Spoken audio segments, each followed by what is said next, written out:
আমরা যদি সেই টাকাগুলো ফিরিয়ে আনতে পারি, আর আগামীতে আর কোনো রাজনৈতিক দুর্বৃত্ত যদি দেশের টাকা লুণ্ঠনের সেই দুঃসাহস না দেখায়, বাংলাদেশ হু করে সামনের দিকে এগিয়ে যাবে ইনশাআল্লাহ। এই জাতির ভাগ্য বদলের জন্য 5টি বছর আমরা মনে করি যথেষ্ট। এরপরে বাংলাদেশ রাস্তা খুঁজে পেয়ে যাবে এবং সেই মহাসড়ক ধরে ইনশাআল্লাহ বাংলাদেশ এগিয়ে যাবে সামনের দিকে। আমরা আপনাদেরকে ওরকম কোনো আশ্বাস দেব না, এখানে যেটা আছে তাই দিব, যেটা নাই ওইটা অন্যভাবে বলবো, এগুলো নাই। আমরা কোনো ভুল বল আশ্বাসে নাই, যা বলবো ইনশাআল্লাহ আল্লাহর উপর ভরসা করে সেইটাই করার চেষ্টা করবো, জান প্রাণ দিয়ে। যেভাবে জুলাই এনে দিয়েছে আমাদের সহযোদ্ধারা জান প্রাণ দিয়ে, সেইভাবে আগামীর দায়িত্ব আমরা পালন করবো ইনশাআল্লাহ জান প্রাণ দিয়ে।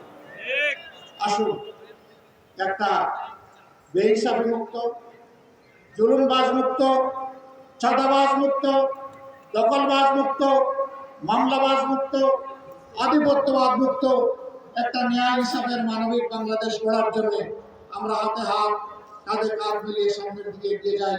আল্লাহ আমাদেরকে তৌফিক দান করুন। এবার আমি 11 দলের পক্ষ থেকে আমাদের স্নেহভাজন জাতীয় নাগরিক পার্টির আহ্বায়ক, জুলাই সেনাপতি, তার হাতে আমরা 11 দলের প্রতীক আমরা তুলে দেবো ইনশাআল্লাহ। 11 দলের শীর্ষ দায়িত্বশীলদেরকে আমাকে সামনে আসার জন্য অনুরোধ করব।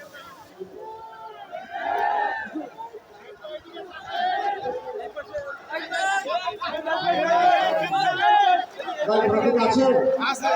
কোনসে প্রতীক? একটু জোরে, আরো জোরে ইনশাআল্লাহ, মাশাআল্লাহ। ভাই বোনদের ইনশাআল্লাহ 12 তারিখ দলে দলে সমস্যরে সকাল সন্ধ্যা সারাদিন সিল মারো ভাই, সিল মারো, সিল মারো ভাই, সিল মারো ইনশাআল্লাহ। বিজয়মালা 12 তারিখ ইনশাআল্লাহ হবেই হবে। মাশাআল্লাহ, সবাইকে ধন্যবাদ। এখন থেকে ঘরে ঘরে শাপলা গলি ইনশাআল্লাহ, কলি কলি থাকবে না। 13 তারিখ শাপলা হয়ে ফুটবে ইনশাআল্লাহ, এবং শাপলা সবাইকে বুকে ধারণ করে সামনে এগিয়ে যাবে।